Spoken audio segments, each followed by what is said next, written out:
Welcome to the Own It Powercast, the place to be when you get serious about making big changes and accelerating growth in your life and in your relationships. Finally create the life you've always wanted, living life on your own terms. Learn how to take your fear and turn it into powerful choices that will create sustained change. Now your host, Mary Baker. Hey everyone, welcome back to the Own It Powercast, the place to come to get what you need to move yourself forward.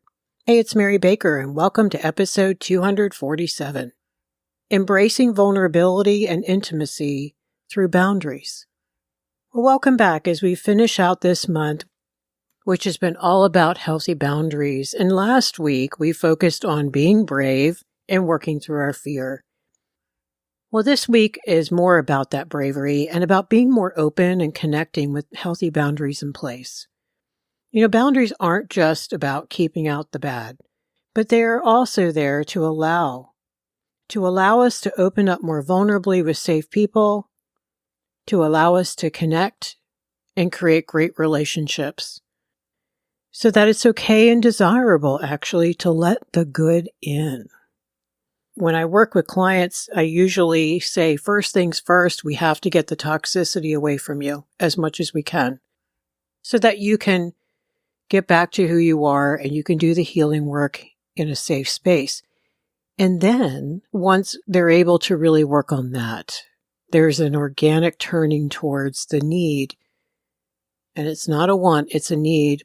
The need to connect with others in healthy, more meaningful ways.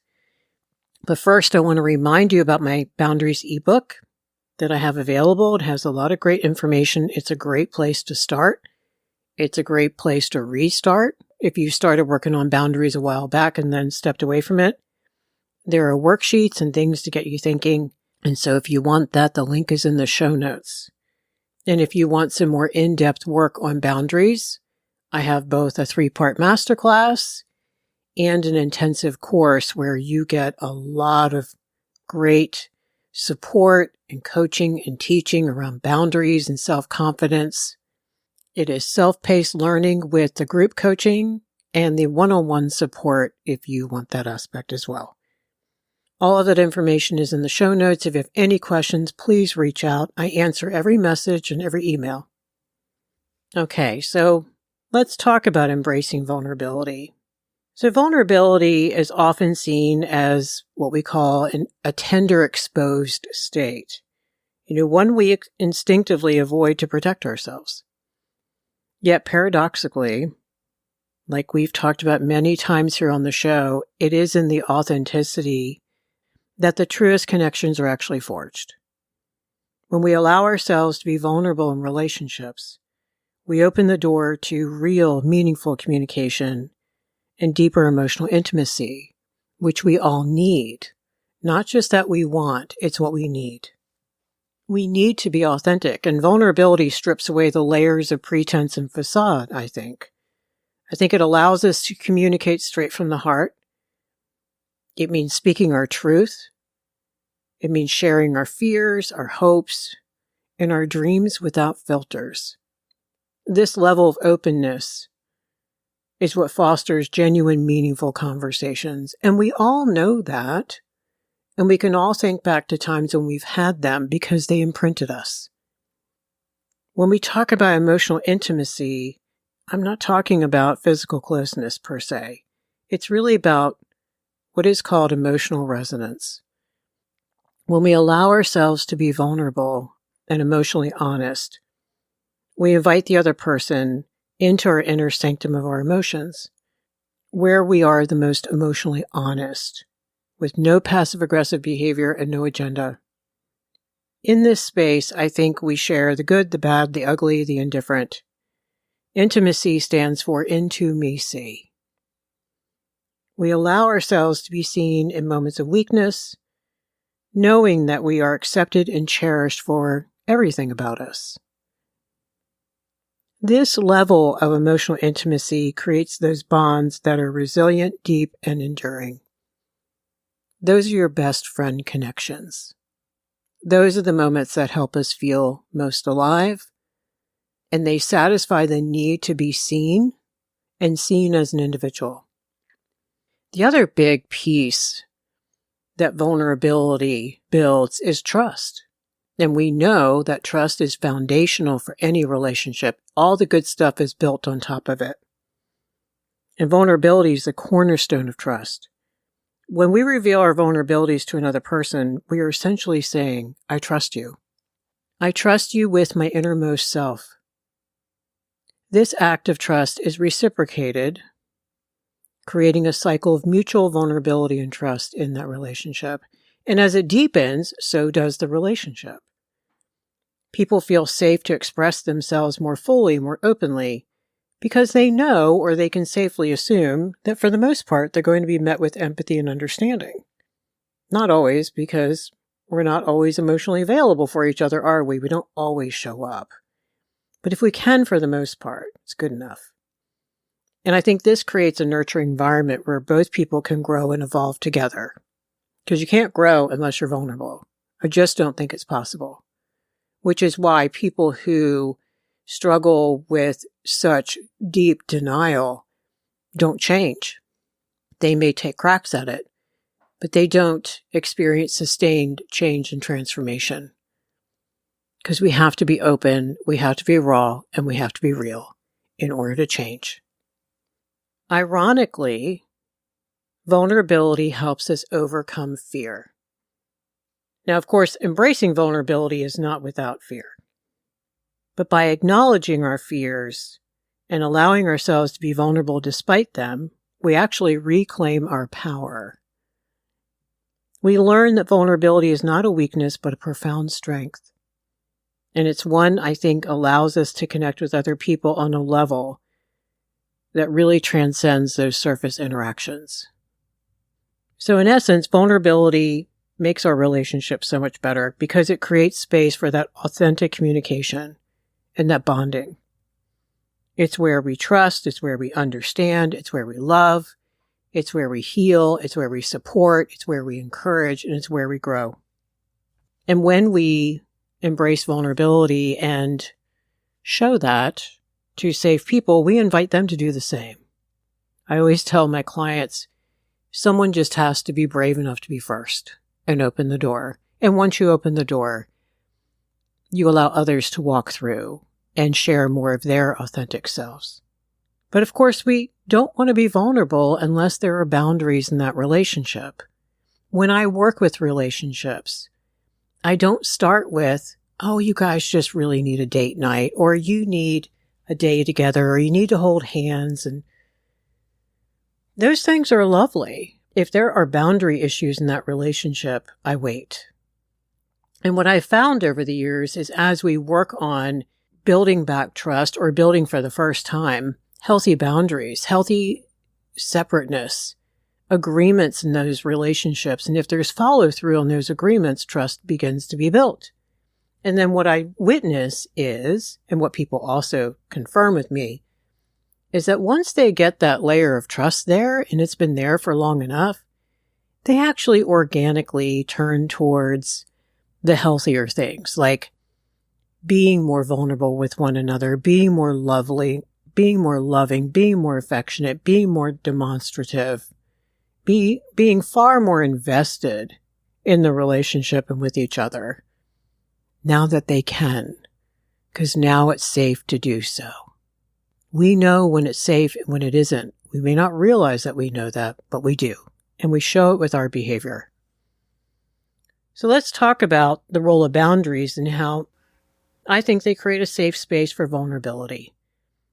Well, first and foremost, the most obvious is they help create emotional safety. Boundaries are like the guardrails on a highway. They keep us safe as we navigate the twists and turns of relationships.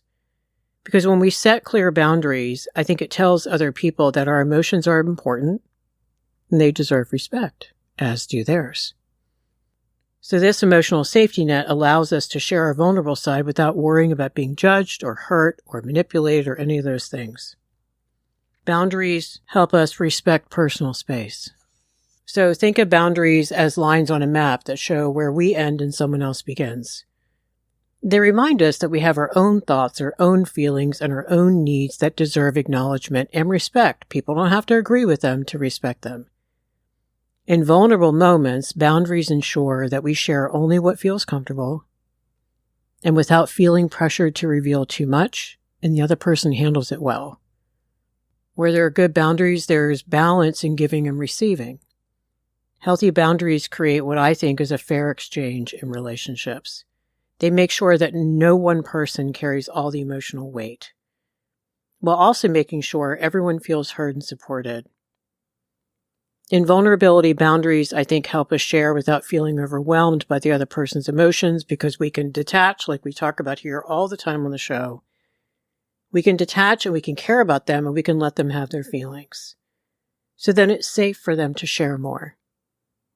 We're not fixing their feelings. We're not making their feelings about us. And this creates, I think, mutual trust and closeness. Boundaries create that healthy separateness, and they create that delineation of who owns what, who takes personal responsibility for what. And they should be taking personal responsibility for everything that belongs to them as you take responsibility for yours. Immaturity, emotional immaturity, is when we put our stuff on others. And the world is acting upon us, and we don't take ownership of what we've done and where we need to grow and things we said and things we need to say and need to do. Healthy boundaries in a relationship are also about self-care, because it's like putting your oxygen mask on first before helping others on a plane. When we know our own limits and honor them, we're practicing self-care. That's us honoring our own boundaries. So I think boundaries and vulnerability really go hand in hand, because boundaries create that safe container for vulnerability to thrive. When we have clear boundaries, we can open up without fear, because we know our emotions are respected and valued. And the mix of boundaries and vulnerability builds trust. I think it deepens connections and helps relationships grow stronger. Let's talk about what that really looks like. So here are some examples that illustrate how boundaries help us connect vulnerably. The first is about how boundaries set the stage for honest conversations. So imagine a couple who have established clear boundaries around communication, which is really important, by the way.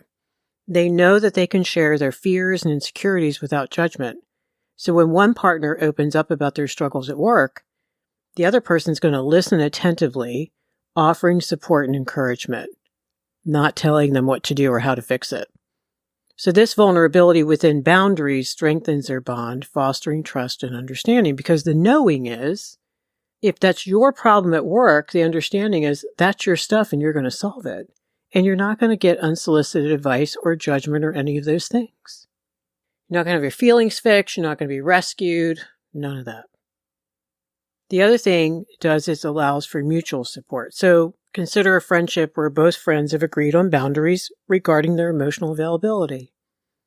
So when one friend is going through a tough time, they reach out to one another. They reach out to the other, knowing they can be vulnerable without overwhelming their friend. Again, back to that expectation that they're not going to overwhelm their friend because they're going to take responsibility for getting the other help that they might need. This mutual support within boundaries creates a safe space. They can lean on each other during difficult moments. And it is understood that if it's something overwhelming, that person's going to go seek help. Maybe they go to a therapist. Maybe they get some meds. Maybe they go to a support group. Maybe they do all the above.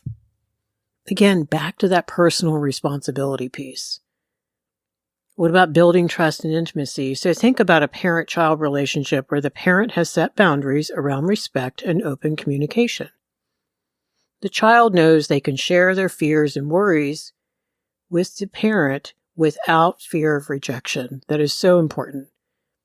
This vulnerability within boundaries then allows the parent and child to bond. And it builds trust, and the child feels safe.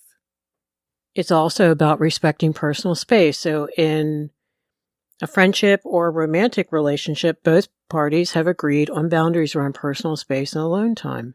So when one person needs space to process their feelings, they communicate this openly and respectfully. And the other person allows them to have their feelings, hopefully without making it about them, without reacting, without getting defensive or shutting down. There's no punishing going on. I think this boundary again speaks to the need for healthy separateness. And it really helps prevent misunderstandings and conflicts. It also encourages growth and healing, so consider someone who has set boundaries around their emotional well-being after experiencing past trauma. When they choose to share with a trusted friend or a therapist, they do so within the safety of these boundaries. And this opens the door to healing and growth, I think, because it empowers them to move forward with courage and resilience. In each of these examples, I think vulnerability within boundaries creates a space where we can share our true selves without fear of a boundary blur. So without fear of judgment, someone fixing our feelings, someone making our stuff about them. And so it allows us to grow. Those are all the great benefits. But I want to talk about some do's and don'ts when it comes to sharing vulnerable things with others, along with some signs to look for to determine if someone's emotionally healthy enough to be trusted with your stuff. So some of the things you should do start small. Begin by sharing little vulnerabilities to gauge the other person's response and comfort level. See what they do with it. Does it fall on the floor? Do they offer empathy back? Do they get squirrely? Do they react? Do they try to fix you? Do be clear. Communicate your needs and boundaries clearly before sharing vulnerable information. In other words, I'm going to tell you this, but I would really appreciate if you didn't share it with anyone else right now. Or if you ask me before you share. And this could even be about good news. Some people are very sensitive to personal information being shared. Do choose the right timing. Try to pick a time when both you and the other person are in a calm and private setting. So be aware of that. A lot of people struggle with that if they grew up in a family where people didn't have great timing. Like, I don't know, dad would walk in the room in rage no matter what was going on with you. Listen as much as you share. Encourage a two-way conversation where both of you feel heard and understood. So if you've made about you for a few minutes, you might want to stop and say, well, enough about me. How are you? Do seek empathy. Look for signs of empathy and understanding in the other person's responses. And then do observe their reactions. Pay attention to their body language, their tone of voice, their face. Because I want you to look for signs of genuine concern and care, because I want you to be safe. And if you're not seeing those things, then that's a sign to not share more. Things you don't want to do. First, avoid oversharing, especially at first. Be mindful not to overwhelm the other person, but also, you gotta know who you're sharing with.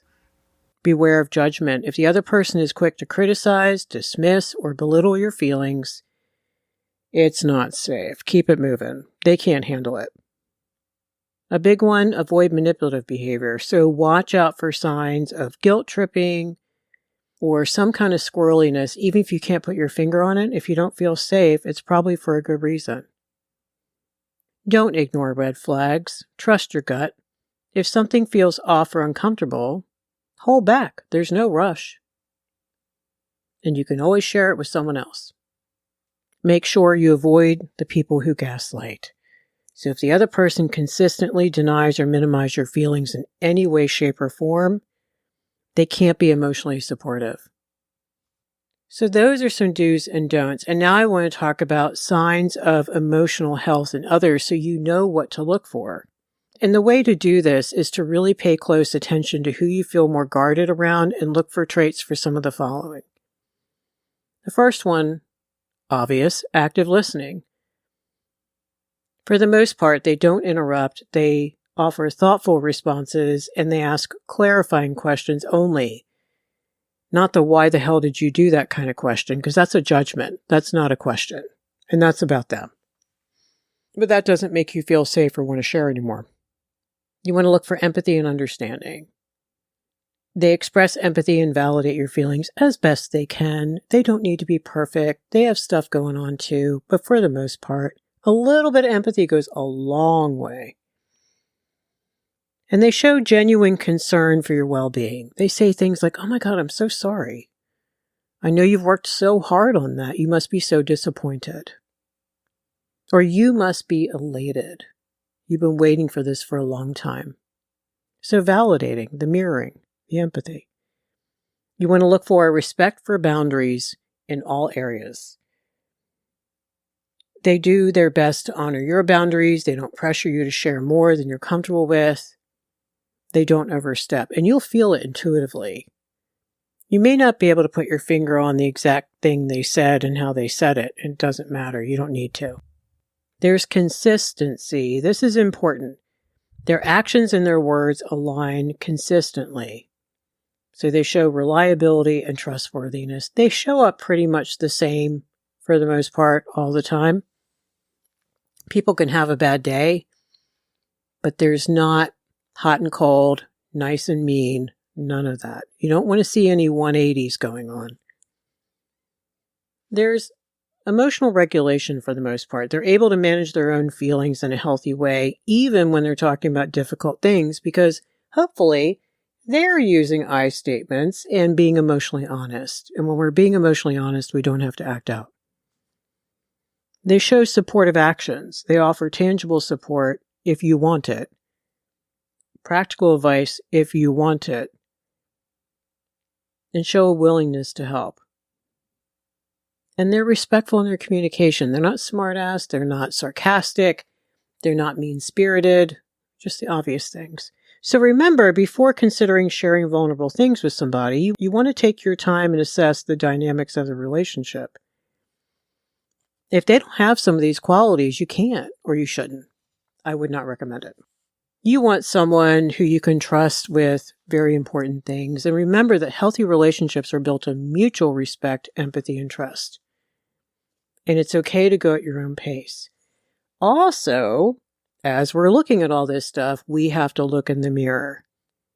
Do you share these healthy traits? How good are you at empathy? How good are you at not interrupting? How good are you showing up and holding space for someone? Remember, like hangs out with like. And so if we want healthier, we have to be healthier. And I'm saying that, and I know it's obvious, but a lot of times we don't think about that.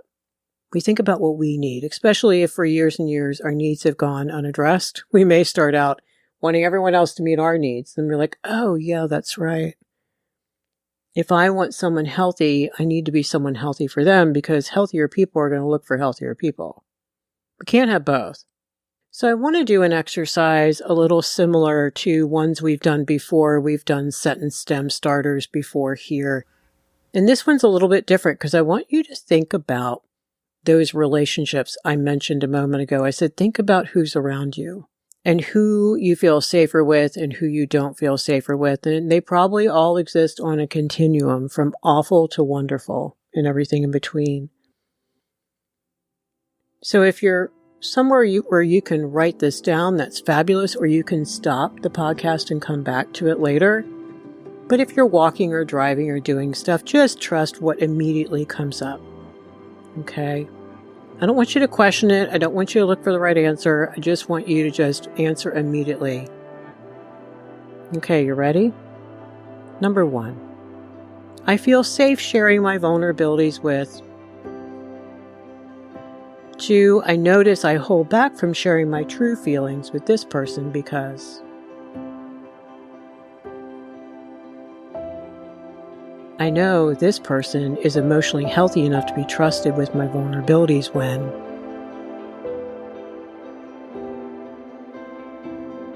4, when I share something vulnerable with, their response is usually,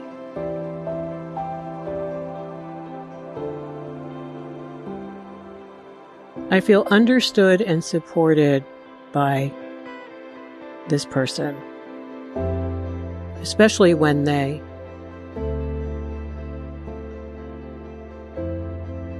6, I've noticed some red flags in the relationship when that person.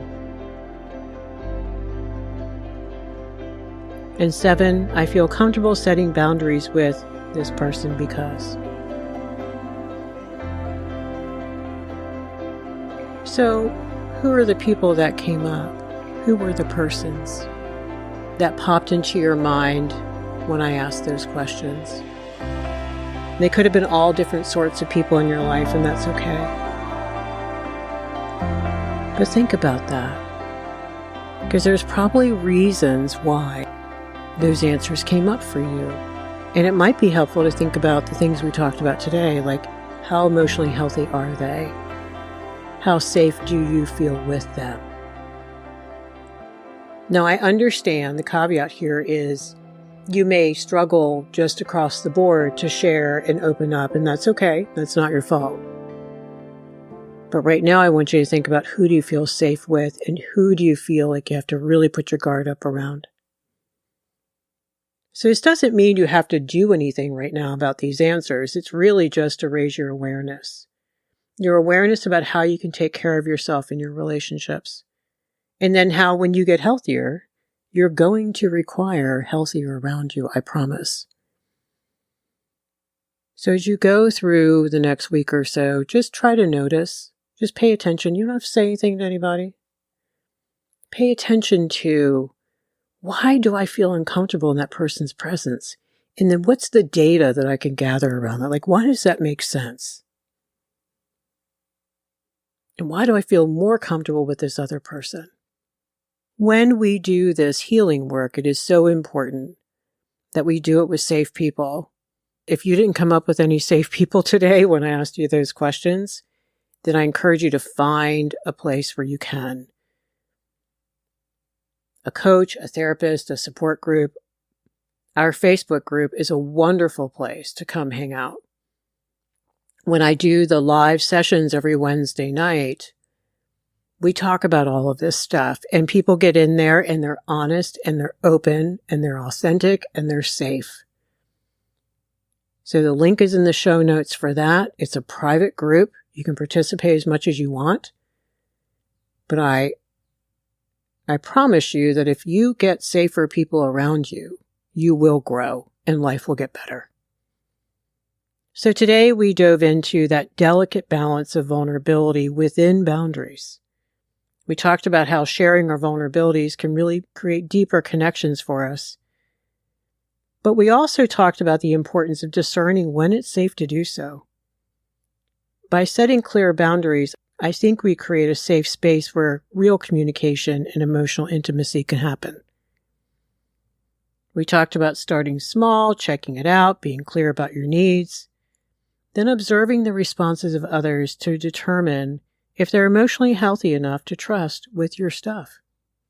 I think if we really understand what boundaries are and their role in vulnerability, I think we empower ourselves big time to cultivate, or in the near future, to aspire to cultivate meaningful connections that are based on trust, on empathy, and mutual respect that is consistent. Remember, being vulnerable is a need and it's a strength. And when it's shared within healthy boundaries, can make for incredible relationships. Thank you so much for hanging out with me today. I hope you grab some good stuff that you can use. If you're already working on this, be proud of yourself. Remember, boundaries are your friend, and they allow for safer relationships.